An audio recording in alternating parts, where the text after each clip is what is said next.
আজকের খুতবায় আমরা আলোচনা করব কোরবানির শিক্ষা ও তাৎপর্য সম্পর্কে।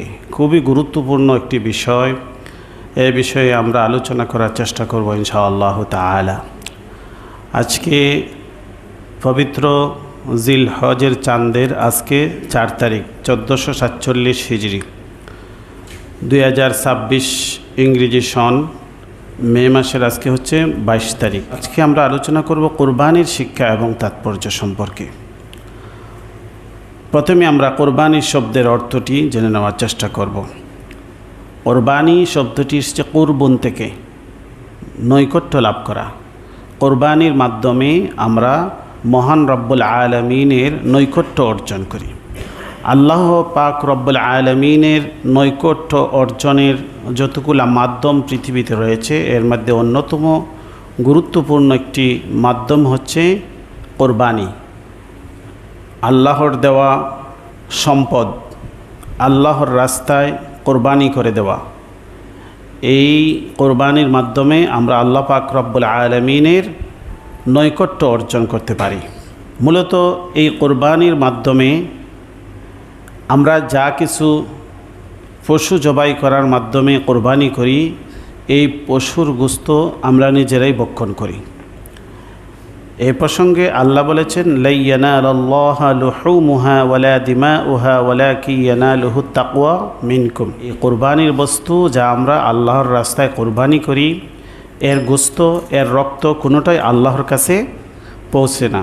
ওয়ালাকিন ইয়ানালুহুত তাকওয়া মিনকুম, কেবলমাত্র তোমাদের তাকওয়া, আন্তরিকতা, একনিষ্ঠতা, সেটাই আল্লাহর কাছে পৌঁছে। কাযালিকা সাখখারাহা লাকুম লিতুকাব্বিরুল্লাহা আলা মা হাদাকুম। কাযালিকা সাখখারাহা লাকুম, এই পশু জীব জানোয়ারগুলিকে আল্লাহ তোমাদের কাজে নিয়োজিত করেছেন, তোমাদের অধীনস্থ করে দিয়েছেন। কাযালিকা সাখখারাহা লাকুম, আল্লাহ বলেন এভাবে আমি এই পশুগুলিকে তোমাদের কাজে নিয়োজিত করেছি, তোমাদের সেবায় নিয়োজিত করেছি। লিতুকাব্বিরুল্লাহা আলা মা হাদাকুম, আল্লাহ যে তোমাদেরকে হেদায়েত দান করেছেন, এটার উপর যেন তোমরা তাকবীর পাঠ করো, এটার উপর যেন তোমরা আল্লাহর বরত্ব প্রকাশ করো। অবাশশিরিল মুহসিনিন, যারা মুহসিনিন সৎকর্মশীল বান্দা, তাদের জন্য সুসংবাদ আপনি জানিয়ে দিন।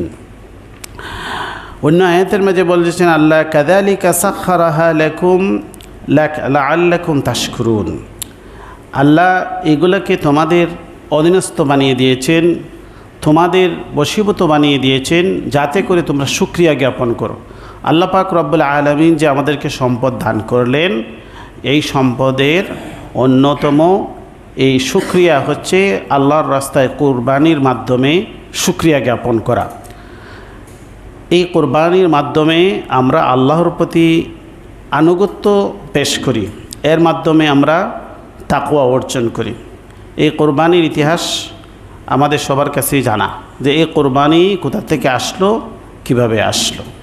হযরত ইব্রাহিম আলাইহিস সালাতু ওয়াস সালামের যে অনন্য যে ত্যাগ, আল্লাহর প্রতি তার যে আত্মসমর্পণ, পিতা পুত্র উভয়ের, হযরত ইব্রাহিম আলাইহিস সালাতু ওয়াস সালাম এবং ওনার শিশুপুত্র হযরত ইসমাঈল আলাইহিস সালাতু ওয়াস সালাম, পিতা পুত্র উভয়ে মিলে তারা যখন আল্লাহর সামনে নিজেদেরকে উৎসর্গ করেছিলেন, আল্লাহর সামনে নিজেদেরকে আত্মসমর্পণ করেছিলেন, সেটারই সুন্নাহ, এটারই একটি বিকল্প। যেহেতু প্রথম ছিল মানুষ কোরবানি, পিতা হয়ে পুত্রকে কোরবানির আদেশ আল্লাহর পক্ষ থেকে এসেছিল। কিন্তু আল্লাহ পাক রব্বুল আলামিন গোটা মানব জাতির প্রতি দয়া অনুগ্রহ করেছেন, সেখানে পুত্রের বদলা হিসেবে আল্লাহ পাক রব্বুল আলামিন একটি পশু পাঠিয়ে দিলেন। এই পশু কোরবানি হয়ে গেল। এই প্রসঙ্গে আল্লাহ পাক রব্বুল আলামিন সূরা সফফাতের মাঝে বলেন, ফালাম্মা বালাগা মাআহুস সা'য়া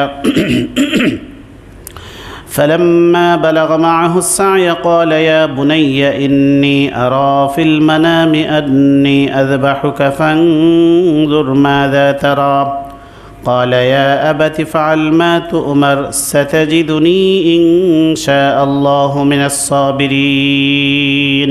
আল্লাহ আমাদেরকে ইতিহাস স্মরণ করে দিচ্ছেন, সেই সময়ের ইতিহাসটা তোমরা স্মরণ করো। যখন ফালাম্মা বালাগা মাআহুস সা'য়া ক্বালা ইয়া বুনাইয়া ইন্নী আরা ফিল মানামি আন্নী আযবাহুকা, যখন ইব্রাহিম আলাইহিস সালাতু ওয়াস সালামের পুত্র হযরত ইসমাঈল আলাইহিস সালাতু ওয়াস সালাম একটু বড় হলেন, বাবার সাথে চলাফেরা করা, সাহায্য সহযোগিতা করা, বাবার কাজে অংশগ্রহণ করার মতো বয়স হলো।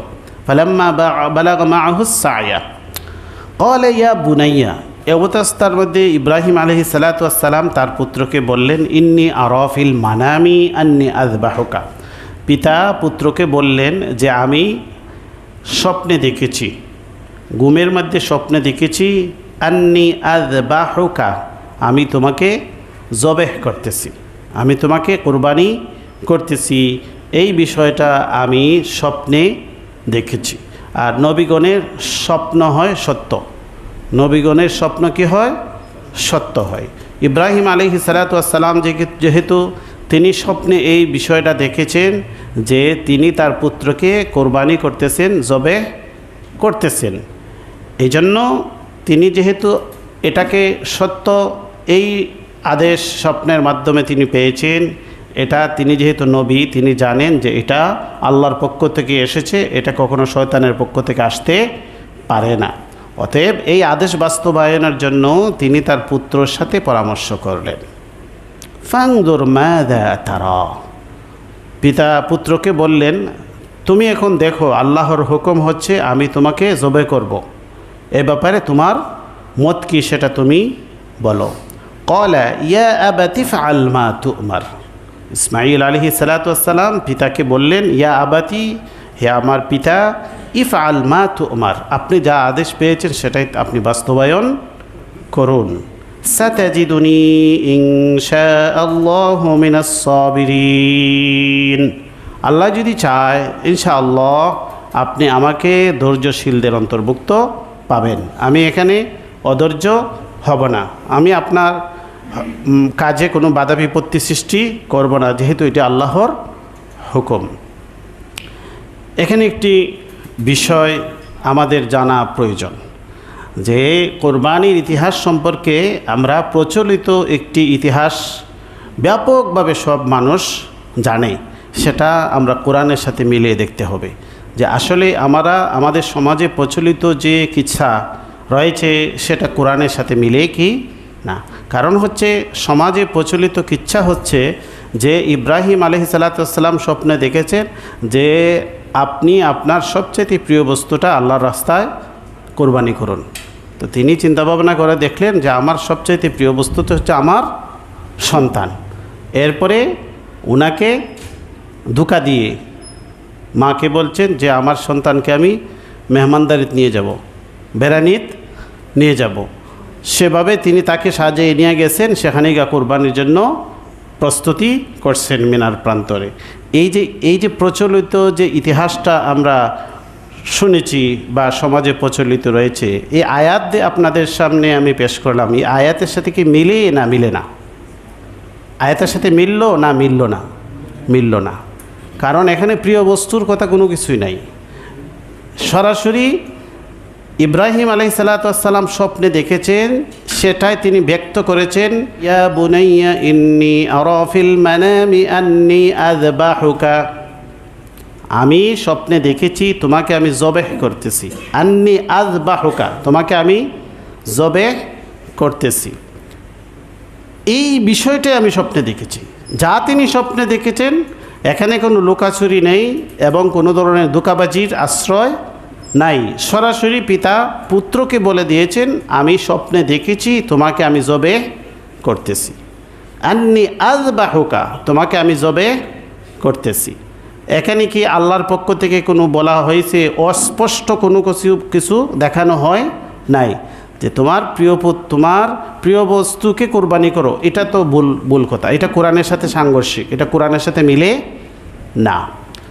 সরাসরি তিনি জবেহ করার বিষয়টাই তিনি স্বপ্নে দেখেছেন এবং পিতাকে এটাই বলেছেন, পিতা পুত্রকে এটাই বলেছেন যে আমি স্বপ্নে দেখেছি তোমাকে আমি জবেহ করতেছি। ফানজুর মাযা তারা, এই ব্যাপারে তোমার রায় কি, এই ব্যাপারে তোমার মতামত কি সেটা তুমি বলো। এখানে কেন লুকোচুরি নাই, পিতা পুত্রকে বলে দিয়েছেন। এখানে মেহমানদারির কথা বলে, দাওয়াতের কথা বলে নিয়ে যাওয়ার তো কোনো সুযোগ নেই। এটা একজন নবীর নামে, একজন নবীর শানে সম্পূর্ণ মিথ্যা বানোয়াট কিচ্ছা। এটা হয়তো কোনো বিধর্মী বা ইহুদি নাসারার পক্ষ থেকে বিভিন্ন বানোয়াট গল্প আমাদের সমাজে চালিয়ে দেওয়া হয়। আর এই সমাজের মানুষ যেহেতু কোরআন সম্পর্কে অজ্ঞ, কোরআন জানে না, কোরআন পড়ে না, কোরআনের মধ্যে আল্লাহ কী লিখেছেন সেটাও বোঝে না, শুধু কিচ্ছা কাহিনীর উপর নির্ভর। এই জন্য মানুষ এটা জানে না, ওই প্রচলিত কিচ্ছাটাকেই মানে ধরে নিয়ে এটাকে চালিয়ে দিচ্ছে। এমনকি অনেক মসজিদের ইমাম খতিবগণ পর্যন্ত ওই প্রচলিত কিচ্ছাটাকেই মানুষকে শোনাই দেন, কিন্তু কোরআন খুলে দেখেন না যে কোরআনের মধ্যে আল্লাহ কী বলেছেন। এই জন্য আমরা যা কিছু শুনব কোরআন থেকে এবং রাসূলুল্লাহ সাল্লাল্লাহু আলাইহি ওয়াসাল্লামের হাদিস থেকে জানার চেষ্টা করব, তাহলে আমরা সঠিক জিনিস জানতে পারব। পিতা পুত্রের সামনে আল্লাহর আদেশের কথা জানিয়ে দিলেন। পিতাও পুত্রও সুন্দরভাবে জবাব দিয়ে দিলেন, ইয়া আবাতি ফাআল মা তু'মার, হে আমার পিতা, আপনি যা আদেশপ্রাপ্ত হয়েছেন সেটাই আপনি বাস্তবায়ন করুন, এতে আমার কোনো আপত্তি নেই। সাতাজিদুনি ইনশাআল্লাহু মিনাস সাবিরিন, আপনি সাবিরিনদের অন্তর্ভুক্ত আমাকে পাবেন ইনশাআল্লাহ। আমি এতে কোনো ধরনের কোনো আপনার সাথে বেয়াদবি করব না, আপনার আদেশ বাস্তবায়নে আমি বাধা হয়ে দাঁড়াবো না। ফালাম্মা আসলামা ওয়া তাল্লাহু লিল জাবিন, আল্লাহ বলেন তারা পিতা পুত্র উভয়ে আসলামা মুসলিম হয়ে গেলেন। এর অর্থ হচ্ছে আত্মসমর্পণ করে দিলেন আল্লাহর সামনে, আল্লাহর হুকুমের সামনে পিতা পুত্র উভয়ে মুসলিম হয়ে গেলেন। অর্থাৎ পিতা পুত্র উভয়ে আল্লাহর হুকুমের সামনে আত্মসমর্পণ করে ফেললেন যে আমরা আল্লাহর হুকুমের বাইরে যাব না। ফালাম্মা আসলামা, তারা পিতা পুত্র উভয়ে মুসলিম হয়ে গেলেন। আমরা মুসলিম না, এই মুসলিম নামটা এই শব্দ থেকে এসেছে। হজরত ইব্রাহিম আলাইহিস সালাম এবং হজরত ইসমাইল আলাইহিস সালাম তারা দিয়ে একে অপর মিলে পরামর্শ করে আল্লাহর হুকুমের সামনে নিজেদেরকে সমর্পণ করে দিলেন, আত্মসমর্পণ করে দিলেন যে আল্লাহর হুকুমের বাহিরে আমাদের কোনো মতামত নাই। এটাই হচ্ছে মুসলিম। তারা কি হয়ে গেলেন? মুসলিম হয়ে গেলেন। এই জন্য মুসলিম জাতির পিতা হজরত ইব্রাহিম আলাইহিস সালাতু ওয়াসসালাম, মিল্লাতা আবিকুম ইব্রাহিম হুয়া সাম্মাকুমুল মুসলিমিন, তোমাদের পিতা ইব্রাহিম আলাইহিস সালাতু ওয়াসসালামের এই মিল্লত, এই দিন, হুয়া সাম্মাকুমুল মুসলিমিন, তিনিই তোমাদেরকে মুসলিম হিসেবে নামকরণ করেছেন। আল্লাহর কাছে দোয়া করছেন, রব্বানা ওয়াজআলনা মুসলিমাইনি লাক ওয়া মিন যুররিয়াতিনা, আল্লাহর কাছে দোয়া করছেন, ইয়া আল্লাহ, আমরা পিতা পুত্র উভয়কে মুসলিম হিসেবে কবুল করুন। রব্বানা ওয়াজআলনা মুসলিমাইন ওয়া মিন যুররিয়াতি, আর আমাদের যারা বংশধর পরবর্তী আসবে তাদেরকেও মুসলিম হিসেবে আল্লাহর কাছে আপনি কবুল করে নিন। এটা হচ্ছে আমরা যেন মুসলিম হিসেবে পৃথিবীতে বসবাস করতে পারি, এই ব্যাপারে আমাদের পিতা ইব্রাহিম আলাইহিস সালাতু ওয়াসসালাম আল্লাহর কাছে দোয়া করেছে। এই জন্য আমাদের নাম হচ্ছে মুসলিম। আর মুসলিমদের বৈশিষ্ট্য হচ্ছে তারা আল্লাহর হুকুমের সামনে কোনো ধরনের ওজর আপত্তি করবে না, যখন সে নিশ্চিত বুঝতে পারবে এটা আল্লাহর হুকুম, এটা আল্লাহর হুকুম, অতএব এটাতে কোনো ধরনের চালাকির আশ্রয় তারা নেবে না, কোনো ধরনের এটাকে পাশ কাটানোর চেষ্টা করবে না। এটাই হচ্ছে মুসলিমের বৈশিষ্ট্য। ফালাম্মা আসলামা, তারা পিতা পুত্র উভয়ে মুসলিম হয়ে গেলেন, আল্লাহর হুকুমের সামনে আত্মসমর্পণ করে ফেললেন। ওয়াতাল্লাহু লিল জাবিন, এবং পিতা পুত্রকে কাত করে শুয়ে দিলেন। ওয়াতাল্লাহু লিল জাবিন, কাত করে শুয়ে দিলেন। এরপরের ঘটনা শুনুন।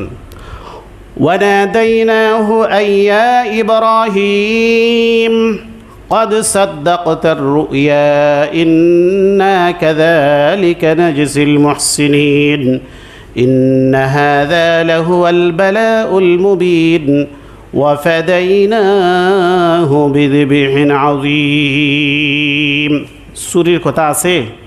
সূরি চালানোর কোনো বিষয় আছে? নাই। শুধু ওয়াতাল্লাহু লিল জাবিন, কাত করে শুয়ে দিলেন। সূরি হাতে নেওয়ার কোনো সময় সুযোগ আসে নাই।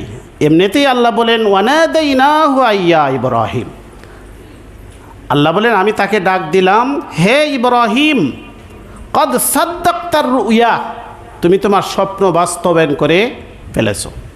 পিতা পুত্রকে শুধু মাটিতে কাত করে শুয়ে দিলেন, সূরির কোনো প্রসঙ্গই আসে নাই, সূরি হাতে নেওয়ার কোনো সুযোগই তিনি পান নাই। এতে আল্লাহর পক্ষ থেকে এসেছে, হে ইব্রাহিম কদ সাদ্দাক্তার রুইয়া, তোমার স্বপ্ন বাস্তবায়ন হয়ে গেছে, জবাইয়ের আর কোনো প্রয়োজন নেই, স্বপ্ন বাস্তবায়ন হয়ে গেছে শুধু শুয়ে দেওয়ার মাধ্যমে। কারণ আল্লাহ তো চাননি পিতা পুত্রকে জবাই করুক, আল্লাহর উদ্দেশ্য যেটা ছিল সেটা এখানে বাস্তবায়ন হয়ে গেছে। প্রচলিত গল্প কি? প্রচলিত গল্প এখানে হচ্ছে যে ইব্রাহিম আলাইহিস সালাম ছুরি চালাইতেছেন, ছুরি খাটে না, এরপরে কি করলেন, ছুরি দূরে নিক্ষেপ করলেন, পাথর কি হয়ে গেল, চূর্ণ বিচূর্ণ হয়ে গেলে। এগুলো বানোয়াট গল্প, এটা কোরআনের আয়াতের সাথে মিলে? কোরআনের আয়াতের সাথে মিলে না। এই জন্য কোরআন যখন পড়বেন নিজেরা বাসা বাড়িতে, কোরআন যে প্রসঙ্গটা আপনি বুঝতে চান ওই প্রসঙ্গটা কোরআন থেকে বের করুন, অনুবাদটা অন্তত পড়ুন, অন্তত অনুবাদটা পড়ুন। আপনি তাফসির ব্যাখ্যার দিকে নাই যান, তর্জমাওয়ালা কোরআন ঘরে রাখুন, তর্জমাটা পড়ুন, দেখবেন আপনি অনেক প্রচলিত অনেক কিচ্ছা কাহিনী এটাতে বানোয়াট, এটা আপনি ধরতে পারবেন। বড় আলিম হওয়ার কোনো প্রয়োজন নাই, এমনিতেই আপনি ধরতে পারবেন। আল্লাহ বলেন ফালাম্মা আসলামা, পিতা পুত্র উভয়ে যখন মুসলিম হয়ে গেলেন, আল্লাহর হুকুমের সামনে মাথা নত করে দিলেন, আল্লাহর হুকুমের সামনে তারা আত্মসমর্পণ করে ফেললেন। ওয়াতাল্লাহু লিল জাবিন, এবং পিতা পুত্রকে কাত করে শুয়ে দিলেন। ওয়ানাদাইনাহু আইয়া ইব্রাহিম, তৎক্ষণাৎ আল্লাহ বলেন আমি ডাক দিলাম, হে ইব্রাহিম কদ সাদ্দাক্তার রুইয়া, তুমি তোমার স্বপ্ন বাস্তবায়ন করে ফেলেছো, তোমার স্বপ্ন বাস্তবায়িত হয়ে গেছে। ইন্না কাযালিকা নাজসিল মুহসিনিন, এইভাবেই আমি মুহসিনিনদেরকে, সৎকর্মশীলদেরকে এভাবেই আমি প্রতিদান দান করি। ইন্না কাযালিকা নাজসিল মুহসিনিন ইন্না হাযা লাহুয়াল বালাউল মুবিন। আল্লাহ বলেন এই বিশ্ববাসী জেনে রাখো, এটা কোনো সাধারণ বিষয় নয়। ইন্না হাযা লাহুয়াল বালাউল মুবিন, এটা হচ্ছে সুস্পষ্ট একটি পরীক্ষা, এটা মহান এক বিশাল এক পরীক্ষা। এটা কেমন জটিল পরীক্ষা, নিজের বেলায় একটু কল্পনা করুন, নিজের বেলায় একটু কল্পনা করুন। এই জন্য আল্লাহ বলেন ইন্না হাযা লাহুয়াল বালাউল মুবিন, এটা হচ্ছে সুস্পষ্ট একটি পরীক্ষা। এই পরীক্ষায় পিতা পুত্র উভয়ে কি হয়ে গেলেন, উত্তীর্ণ হয়ে গেছেন। যেহেতু তারা পাশ করে ফেলছেন, আল্লাহর যে উদ্দেশ্য ছিল সেটা বাস্তবায়িত হয়ে গেছে। ওয়াফাদাইনাহু বিযিবহিন আযীম, আল্লাহ বলেন আমি একটি বিযিবহিন আযীম, মহান একটি জবহের বস্তু তাকে আমি দান করে দিলাম। ওয়াফাদাইনাহু বিযিবহিন আযীম, পিতার জন্য পুত্রের স্থলে আমি একটি মহান জবহের বস্তু, জান্নাতি একটি পশু তার জন্য আমি পাঠিয়ে দিলাম। ওয়াতারাকনা আলাইহি ফিল আখিরিন, তার পরবর্তী প্রজন্মের জন্য এটাকে আমি সুন্নাহ হিসেবে রেখে দিলাম। ওয়াতারাকনা, আমি রেখে দিলাম, আলাইহি ফিল আখিরিন, পরবর্তী প্রজন্মের জন্য। কিয়ামত পর্যন্ত যত প্রজন্ম আসবে সবার জন্য এটা হচ্ছে একটি ঐতিহ্য, এটা একটি সুন্নাহ, সুন্নতে ইব্রাহিম। এই জন্য রাসূল সাল্লাল্লাহু আলাইহি ওয়াসাল্লামকে জিজ্ঞেস করা হলো মা হাযিহিল আযাহি ইয়া রাসূলুল্লাহ, এই কোরবানি যে আমরা করি এটা কি, এর রহস্য কি? রাসূল বলেন সুন্নাতু আবিকুম ইব্রাহিম, এটা তোমাদের পিতা ইব্রাহিম আলাইহিস সালাতু ওয়াস সালামের সুন্নাহ, ইব্রাহিম আলাইহিস সালাতু ওয়াস সালামের ঐতিহ্য, ইব্রাহিম আলাইহিস সালাতু ওয়াস সালামের রীতি। সালামুন আলা ইব্রাহিম, আল্লাহ বলেন ইব্রাহিমের প্রতি আমার সালাম। কার সালাম? আল্লাহর সালাম। সালামুন আলা ইব্রাহিম কাযালিকা নাজসিল মুহসিনিন। ইব্রাহিম আলাইহিস সালাতু ওয়াস সালাম এত একটি জটিল কঠিন পরীক্ষার মাঝে উত্তীর্ণ হয়েছেন, এই জন্য আল্লাহ বলেন আমি ইব্রাহিমের প্রতি সালাম জানাইলাম। সালামুন আলা ইব্রাহিম কাযালিকা নাজসিল মুহসিনিন, এভাবে আমি মুহসিনিনদেরকে, সৎকর্মপরায়ণদেরকে আমি প্রতিদান দান করি, সম্মান মর্যাদা আমি দান করি। ইন্নাহু মিন ইবাদিনাল মুমিনিন, আর তিনি হচ্ছেন মুমিন বান্দাদের অন্তর্ভুক্ত। ওয়াবাশশারনাহু বিইসহাক নাবিয়্যাম মিনাস সালিহিন। এই পর্যন্ত ইব্রাহিম আলাইহিস সালাতু ওয়াস সালামের পুত্র কয়জন ছিলেন? একজন ছিলেন। আল্লাহ সন্তুষ্ট হয়ে আরেকজন সন্তানের সুসংবাদ দান করলেন, একমাত্র পুত্র দিয়ে পরীক্ষা করলেন। প্রথম পরীক্ষা পুত্র না দিয়ে পরীক্ষা করলেন। জীবনের বিরাট একটি অংশ চলে গেছে সন্তানহীন অবস্থা, এই পরীক্ষায় তিনি পাস। এরপরে জীবনের শেষ প্রান্তে একমাত্র পুত্র সন্তান দিলেন, দিয়ে তাকে জবাই করার জন্য পরীক্ষা নিলেন। এই পরীক্ষায় তিনি উত্তীর্ণ। আল্লাহ বলেন আমি তোমার প্রতি সন্তুষ্ট, তোমাকে আর এক পুত্র না, তোমাকে আরেক পুত্র দিব। অবশ্যরনাহু বিইসহাক, তোমাকে আমি ইসহাক নবী, ইসহাক নামে একজন পুত্র দিব। মিনাস সালিহিন, তিনিও হবেন নেককার। অবশ্যরনাহু বিইসহাক নাবিয়্যাম মিনাস সালিহিন, তিনি শুধু নেককার না, তিনি নবী সালেহ হবেন, তিনি একজন নেককার নবী হবেন। কোরবানি আমরা দিব, এই কোরবানির কিছু মাসাইল আছে, এগুলো আমরা জেনে নেওয়ার চেষ্টা করব। যারা জানেন না, যারা জানেন তাদের কাছ থেকে জেনে নেব। কমন মাসলাগুলা আমরা সবারই কম বেশ জানা, তারপর আমরা বেশি বেশি করে জানার চেষ্টা করব। আর কোরবানির যে মূল লক্ষ্য উদ্দেশ্য সেটা হচ্ছে যে আমরা কোরবানি করি পশু, এটা আল্লাহ আমাদেরকে অধীনস্থ বানিয়ে দিয়েছেন, আমাদের কাজে নিয়োজিত করেছেন। কোরআন কারিমের মধ্যে আল্লাহ একটি সূরা দিয়েছেন, সূরা আনআম। সূরা আনআম চতুষ্পদ জানোয়ার, এগুলা নিয়ে আল্লাহ যে আমাদেরকে নিয়ামত দিয়েছেন। ওয়াল আনআমা খালাকাহা লাকুম ফিহা দিফউ ওয়া মানাফিউ ওয়া মিনহা তাকুলুন। আল্লাহ বলে দিয়েছেন যে এগুলার মধ্যে থেকে তোমরা তোমাদের পোশাক আশাক তোমাদের এগুলার থেকে কাজে লাগে। ওয়া মিনহা তাকুলুন, আর কিছু কিছু পশু জানোয়ারকে তোমরা খাদ্য হিসেবে তোমরা গ্রহণ করো। আল্লাহ যেহেতু আমাদেরকে খাদ্য হিসেবে কিছু কিছু নির্দিষ্ট পশু আমাদেরকে দান করেছেন, আল্লাহর হুকুমেই আমরা এগুলাকে খাদ্য হিসেবে গ্রহণ করি। পশুর প্রতি এটা কোনো নির্মমতা নয়। পশু যে যে জিনিসকে যে বিষয়ের জন্য আল্লাহ তৈরি করেছেন সে বিষয়ে কাজে লাগানো, এখানে কোনো পশুর প্রতি কোনো নিষ্ঠুর আচরণ নয়। এবং যে পদ্ধতিতে আমরা জবাই করি এর চাইতে উত্তম কোনো পদ্ধতি পশুর জন্য হতে পারে না। পৃথিবীতে বিভিন্ন জাতি গোষ্ঠীর মধ্যে পশু জবাইয়ের যে প্রচলিত নিয়মগুলো, এগুলো যখন আপনারা দেখবেন কত নিষ্ঠুরভাবে পশুকে তারা জবাই করে, কিন্তু রাসূল সাল্লাল্লাহু আলাইহি ওয়াসাল্লামের যে সুন্নাহ অনুযায়ী আমরা যদি পশু জবাই করি এতে পশুর কষ্ট হয় না। আল্লাহ পাক রব্বুল আলামিন আমাদেরকে আমলের তৌফিক দান করুন। ওয়া আখিরু দাওয়ানা আলহামদুলিল্লাহি রব্বিল আলামিন। আমরা যারা সুন্নাত পড়েন সুন্নাত পড়েন।